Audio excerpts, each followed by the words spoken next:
Howdy everybody, this is Omar, your Audio Amigo, back with another Audio Amigo review for y'all. Ziigaat is back and with a vengeance, releasing another IEM. I believe this is their 14th release in the history of the company, which, if I remember correctly, started back in December of 2023 with the Nuo. So they're on a pretty quick release cadence, all things considered. This is one of their new IEMs. This is the Ziigaat Horizon, a new tribrid IEM priced at $330 US, and this is the first time that Ziigaat has implemented microplanars into an IEM. Microplanar tribrids are sort of the new hotness on the market right now. Can Ziigaat make their option here stand out in what is becoming a very crowded market, or is this another case where Ziigaat is going to miss on one of their releases? Let's see.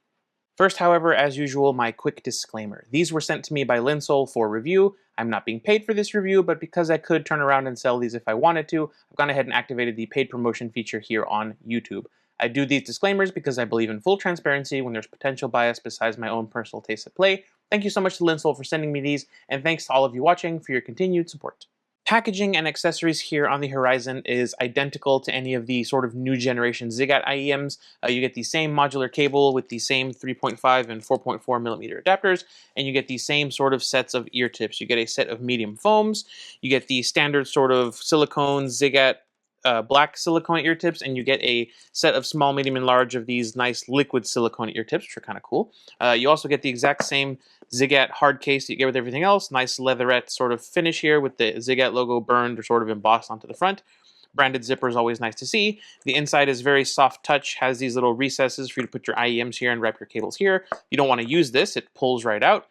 With it in place, however, the crush resistance of the case is actually pretty decent. So it bows in a little bit here at the top, but it doesn't bow in a ton because that insert stops it quite well. At $330 US, I feel like this accessories package is honestly pretty good. While I personally would have liked to see at least one more ear tip option, maybe something premium, as well as a cleaning tool, at this point, Ziigaat doesn't really need to change too much. Their accessories package has sort of caught up to the rest of the market, which is nice to see. The cable here on Horizon is essentially identical to the one that you get on the Luna and on the Crescent. It's the same plastic-coated black 4-wire weave with the same sort of modular connectors. This plastic insulation is slightly rubbery, but it's not too bad. It's not microphonic. It lays reasonably flat. It behaves. It's pretty decent. The amp connector here, as I mentioned, is modular, features Ziigaat branding. The index marks line up, let's see, reasonably well, but the cool thing is, once it's in place, it disappears. You can't really tell. I like the knurling both here and these sort of cutouts here, which means nice grip points. The Y-split matches the hardware with that sort of those cutouts on the sides there, and the chin slider works very well with these sort of rubbery coated cables, and it sits flush against the Y-split, which, as y'all know, I really enjoy. These ends of the cables are a little bit thin, but it's not too bad. Honestly, they're nice and lightweight. My main issue here, although the ear hooks aren't crinkly, the only stereo indication you get on these 2-pin connectors is these very subtle dots on the front there. I would prefer to see, very clear lettering or a colored ring of some sort. All things considered, this cable I think is perfectly fine on a $330 to $400 IEM. I don't see myself replacing it anytime soon, but there are a couple things I would change, like the 2-pin connectors and indexing on the hardware. Might as well make it screw-on secured as well. The build quality here on the Horizon is what I'll say sort of classic Ziigaat. Classic full resin shells, metal nozzles with metal filters, no front volume ventilation whatsoever, just sort of classic Ziigaat all resin.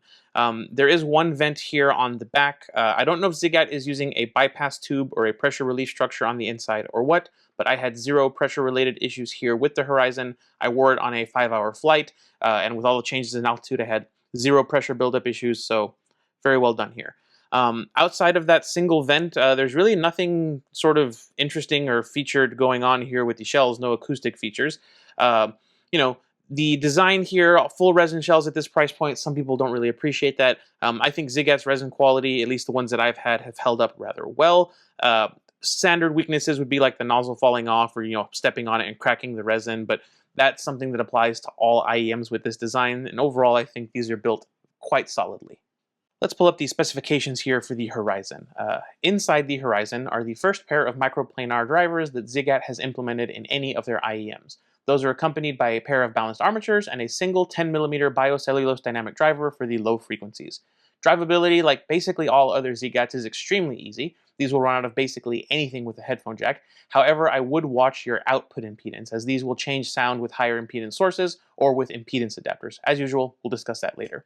The total weight of these is right at 33 grams, with the shells themselves coming in under 5 grams each. The nozzles are a little above average at 6.3 millimeters at their widest point, but still not what I would call massively big. Overall, even though it's using microplanars for the first time, the spec sheet reads like a classic Ziigaat IEM. Now let's go ahead and talk about the cool wall. I remember mentioning in my Crescent review that the Ziigaat standard sort of resin faceplate with some glitter thrown on it sort of varies in coolness depending on the actual design, color choices, and what they're sort of going for. The ones that seem to go for a theme or motif, like the Crescent, the Estrella, I think are better off than just sort of random throws of glitter, like on the Dos5, for example. The Horizon here, I think, at least is making an attempt. It looks sort of like a snow-capped mountain range with a lake and some stars in the background, very sort of landscapey, and I really dig that. I think that this is enough to earn it a spot in cool, but not quite enough to put it in sub-zero. In my opinion, I think Ziigaat really needs to start mixing things up in terms of faceplate and overall design. It's starting to get a little bit old, in my opinion. Speaking of getting old, I don't think these will do particularly well with certain members of the Council of Ladies. They seem to be getting tired of Ziigaat and their resin shells, but let's see. That goes to show what I know. 4-1 in favor of these being pretty, with only lady number 4 calling these meh even, so she's kind of sort of like these, we'll see later. As far as these starting conversations or earning compliments, we have the exact same score, with lady number 4 being the only holdout as usual. Looking at their thoughts, it seems that the Horizon's sort of mountain lake aesthetic has resonated with the ladies, although there is still some negativity relating to Ziigaat using the same sort of glitter and resin design over and over and over again. I agree with them. While the Horizon does look quite good, Ziigaat does need to change it up. I understand why they're doing it. It helps them cut costs and make sure that they're delivering a good product at a good value, but honestly, it's time for a change. When it comes to comfort, the Horizon here is using essentially the same shell design as the rest of the Ziigaat family. So not super semi-custom, but with a couple of louvers and contours here and there to help it fit better in your ear. What that meant for me was easy comfort and long wear. If these shells fit in your ears, you're not going to have a problem. While the shells are slightly on the larger side, the nozzles are a little over average. That doesn't add up to being uncomfortable for me, and with the nice pressure relief structures they've put in here, again, zero issues. My wife, on the other hand, gave these the same score she's given basically every other Ziigaat IEM on the Tiny Ear test, that is a score of bad. These were basically the same as everything else. The shape just doesn't sit in her ears well. She can form a seal, but they fall out and slide out extremely easily with any sort of jaw, mouth, or ear movement, and she just couldn't keep them in her ears for any appreciable amount of time. It is a shame, but again, Ziigaat I think should really start considering different shell shapes or designs. We'll get into how the Horizon sounds, however, kicking things off with the bass. Bass here on the Horizon is textured, accurate, and has a nice rumble to it, but it isn't exactly what I would call super boosted or punchy. Now that doesn't mean it can't resolve low frequency events. It did deal with the low drops in Hajime's Bancho just fine. It just felt like the subwoofer had the sort of gain knob on the bottom, or on the back, turned down just a little bit. All the drops resolved very well, and the rumble was actually quite satisfying. It's just that some of the medium or higher frequency drops didn't have the impact or like air moving power that I was expecting. This is quality over quantity in the bass for sure, and I would say the same holds true for the mid bass. When the track calls for it, the bass can be very thumpy and quite punchy. The iconic bass line in Roundabout, for example, it has all the string buzz, the rumble, and the finger muting texture that I expect from that track. It's just not as forward or dominant as it is on some warmer sounding sets. I would say that the bass overall is very good. It's a little bit bottom heavy. It has a very intense rumble that sort of smooths and fades out as the frequency rises, but it's not unnatural at all. It actually feels very natural. I feel like this dynamic driver is essentially doing exactly what the mix or the instrument is asking of it, and that's really all I care about. The controlled, textured bass works in service of the mid-range rather than covering it up or tonally affecting it. The lower mids here on Horizon are clear, crisp, and forward, but not lean, thin, papery, or unsatisfying. There's some decent warmth here in the lower mids. The distorted, aggressive guitars and bass guitar in Kickstart My Heart, for example, have some really nice meatiness and graveliness to their sound. The instruments in this track are all very well separated, and I got zero masking happening on this track. Great replay overall. As far as female vocals go, the Horizon, I think, is very well balanced. The rap dog stylings of Corone in Mafiosa were recreated very nicely here by the Horizon. It didn't feel like she was fighting the sort of big electro swing bass and those electronic tones, and her backing vocals and more high-pitched vocal moments came across as very natural in tonality, with no added husk or nasal quality from the lower or higher frequencies. The mids here are overall very natural. They're a little bit forward. They don't feel pushed back or recessed in any way. I would say that the tuning for the mids here on Horizon I think is very mature and very well done. Upper mids and treble here on Horizon I feel are quite well realized. The harmonics that are thrown off by the backing vocals and Gloria's more excitable vocals in Conga I feel are very present and audible on the Horizon, and they lend a nice depth and decay to the fundamental frequencies of her voice, but they aren't so excitable that they begin to get fatiguing with her consonant tones or some of her more intense vocalizations. The treble, on the other hand, is where things can start to get a little bit spicy. The Horizon has a very nice lower treble presentation. There really isn't any sibilance to the lower harmonics on That's All, and I don't find myself immediately reaching for the volume knob with anything really here on the Horizon. The lower treble and the mid treble, very maturely tuned. There is quite a bit of energy in the air frequencies. It has this sort of shimmery, sparkly, washy tonality to things.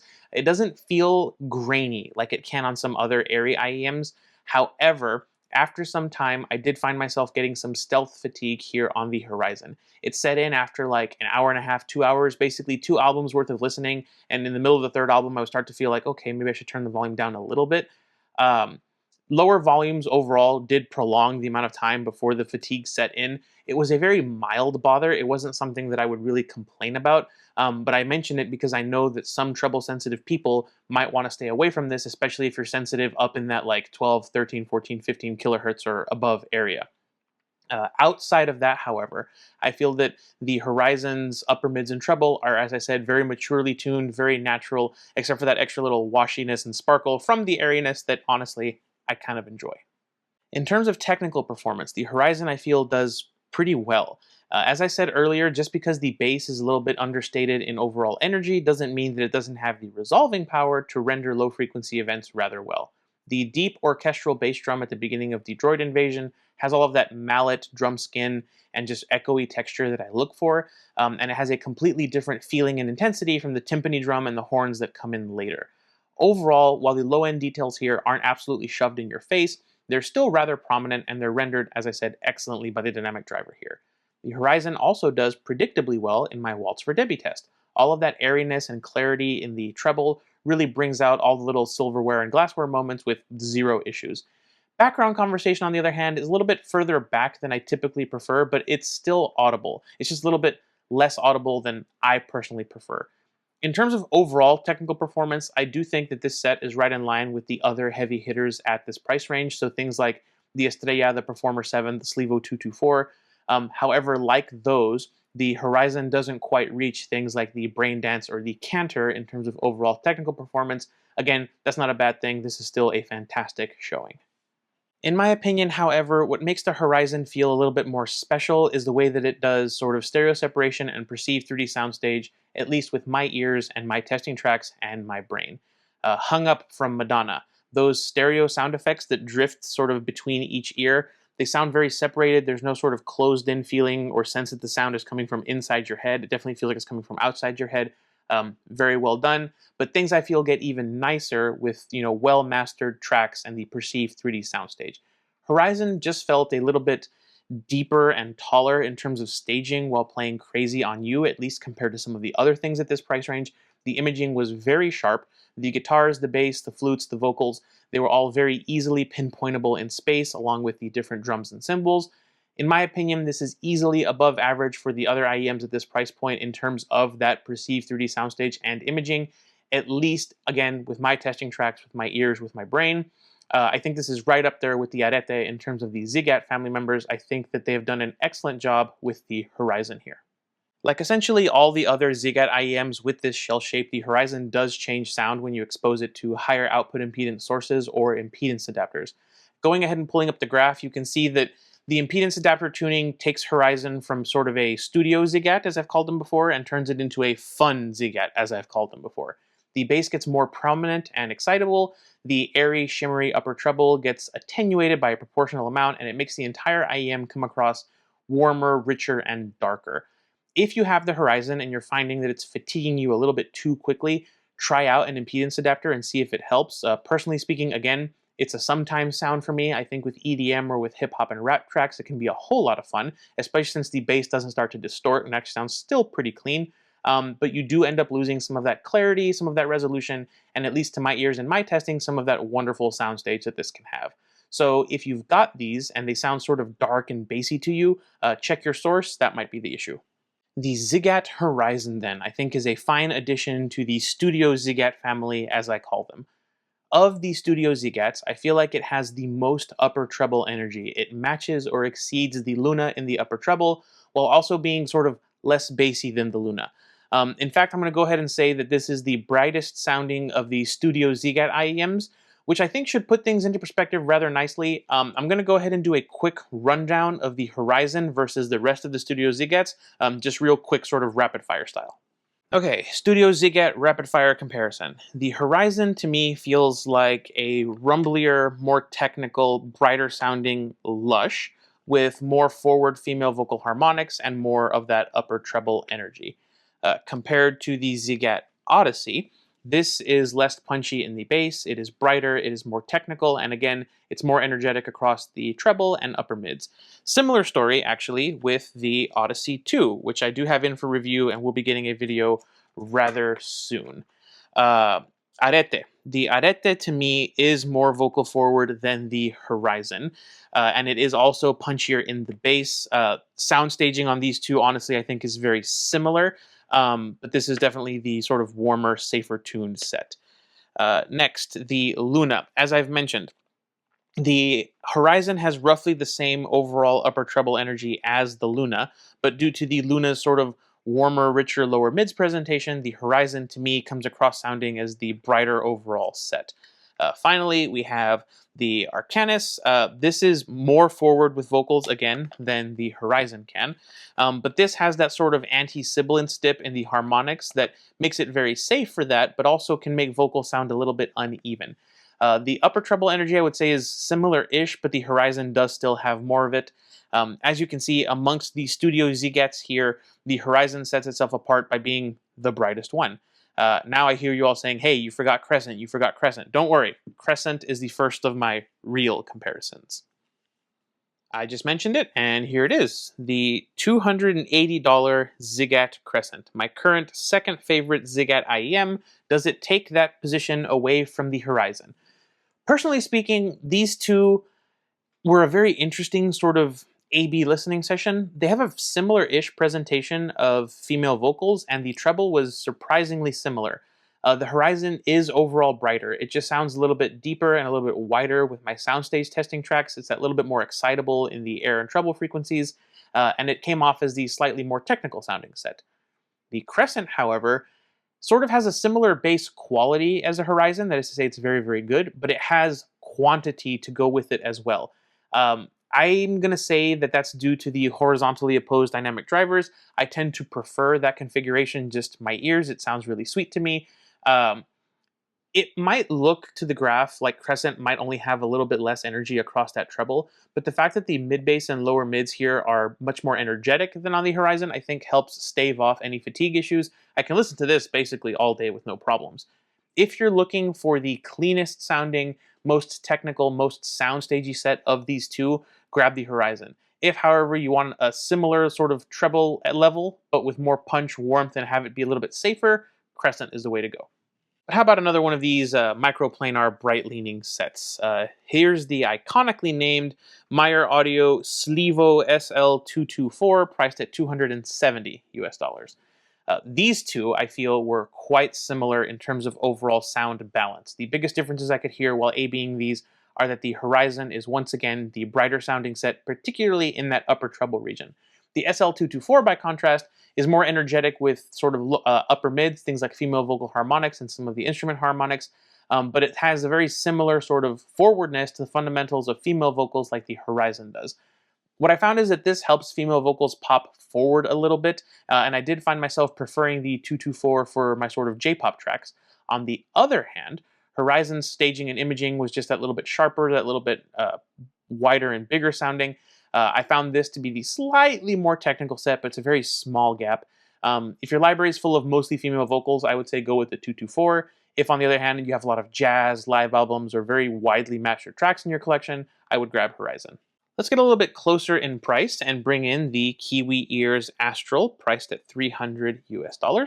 The Astral is, again, straight up warmer than the Horizon. The bass here is punchier, and the upper treble is slightly toned down by comparison. The balance is just warmer than it would be here on the Horizon, and you do notice that just listening.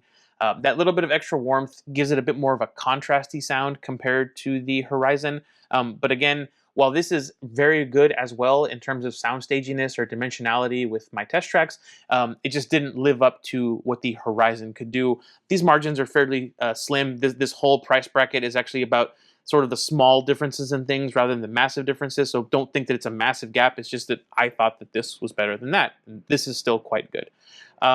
The Astral is, again, less fatiguing, especially if you're sensitive up in that upper treble area, but it's still rather airy amongst itself. The extra bass energy here is quite nice, but I do think that the Horizon and by extension the Crescent have a bit more of a cleaner bass. The Horizon is still the more technical set. Astral is just warmer, safer, and for some people, more fun. Finally, it's the recently reviewed Dunu 242, priced at $350 US. The 242 here is punchier and more dynamic in the mid-bass presentation to me compared to the Horizon, and this is also more forward with female vocals while also not being as energetic in the upper mids and treble compared to the Horizon. The 242 I think is a slightly safer set if you are sensitive to that upper treble energy. It still has some sizzle up there with the air frequencies, just not as much as I listened to on the Horizon here. The 242, again, has solid imaging and good soundstage, but again, I feel it can't really match the Horizon, at least with my ears and my testing tracks. The 242, though, I think is a very well-balanced set. As I said, it's warmer, it's more vocal forward. Horizon, brighter, more technical. Accessories, I think, are a bit better on the Dunu. You just get a third set of ear tips and, in my opinion, a more usable set of adapters and things. I prefer the screwed secured termination. But honestly, I could see you going either way depending on what you value, whether it be straight up vocals or more of that technical sound staginess. As I do my final wrap up here, let me go ahead and start by saying that, like with the last review, I think all of these IEMs are fantastic, and if you own any of these, I think that you have a very good set and you should be very happy with it. I'm going to be organizing these in sort of warmth order. I don't think that any of these IEMs are strictly warmly tuned. They're all sort of variants of a V-shape or like a mild V-shape. Of these, however, I think that the Astral is the warmest. It has some really nice sub-bass rumble while still being nice and airy. It's a great choice. After this, I would say the 242 is the next warmest. It's a very fundamental forward presentation of female vocals that nothing else on the table really has, and it's, again, pretty well balanced. Next up in the warmth order in the middle, I think, is the Crescent. I think this has the best bass quality and the best overall bass texture of anything on the table, but again, I think that's because I tend to prefer the timbre of those horizontally opposed dynamic driver setups. After this, we get into what I think are the brighter sounding sets, starting with the 224. This would be the overall brightest leaning set on the table. It's the most forward with female vocal harmonics, and it's got very similar bass to the new brightest set on the table, which is the Horizon. This has what is, to my ears, the most precise imaging, the widest, tallest, and sort of deepest soundstage in the tracks that are mastered to provide that. And it's also the only one that did fatigue me while listening, even if it was after an extended period of time. This price bracket is becoming extremely crowded. I feel like each one of these IEMs serves a specific niche. It's becoming, on the one hand, easier to shop because the odds of you finding something that's good are pretty high, but the odds of you getting sort of exactly what you're looking for are also getting slimmer, which is why I'm trying to do my best to articulate what each of these does best. At least I hope I'm doing that for y'all. Getting a little bit ahead of myself there, but let's go ahead and pull up the Audio Amigo Arbitrary rating scale and see if we can find a landing spot for the Horizon on it. This is an interesting release from Ziigaat. I feel like they said, all right, let's put microplanars in an IEM, and let's make sure that the listener can really feel those microplanars. The resulting tuning, I think is one of the brightest Ziigaats to date, right up there in my opinion with the Estrella, which also caused me stealth fatigue after some time. Uh, the fatigue here, however, did not set in as quickly as it did on the Estrella. And I think that this is a good example of what I think it takes to sort of stand out in this price range. All of the tunings I feel like in this price range are starting to sort of homologate. And if you want to stand out, you need to do something differently or something better than everybody else. You need some sort of X factor. Uh, the Horizon, I think, is a very solid performer in every single category, but what it does special, I think, is the imaging, the spatial cues, and the perceived 3D soundstage, at least for me, my ears, my brain, with my testing tracks. That sort of special sauce is what made me honestly really enjoy listening to it. Despite the zinginess in the treble, I'm going to end up putting the Horizon in the "this is brilliant" tier. I think that this is a great performer. It will have some trouble spots or some fatigue spots for some listeners, but unlike the Estrella, however, I was able to listen to like 2.5, 3 albums on this before the fatigue started to set in. On Estrella, it was like half an album. So I was really able to appreciate the imaging and staging that this set provided for me with my jazz, with my live albums, with my orchestral soundtracks. I think it's fantastic for those sort of recordings or anything that's been mastered to be sort of spatial in nature. And as I said, I really enjoyed my time with it despite the sort of slow onset self-fatigue. So who do I think should head out and grab a Horizon? Well, I don't think it should be anyone who's sensitive to upper treble energy. There's just a little too much in the air frequencies to be what I would say safe for most people. This also is not for bass heads. Although the bass has great quality, the quantity will definitely be lacking for some people who want a heftier low end. I also think that this set is just a little bit too colored to serve as a mixing or mastering IEM. However, if you're a treble head who loves some, sort of detailed upper, energetic upper treble that's very natural sounding as well, I think the Horizon is an excellent choice. If you're the type of buyer who prioritizes technical performance, soundstage, and imaging above essentially all else, I think the Horizon is a very solid choice in the like $400 and under bracket. Finally, if you've been wanting a brighter, more delicately tuned Ziigaat set, but the Estrella was just too bassy and dynamic for you and the mids were too recessed, I think that this can be a fantastic alternative. I found myself quite liking the Horizon. It's a little bit of a specialist set for me, but I really appreciate what it brought to the table in terms of that imaging.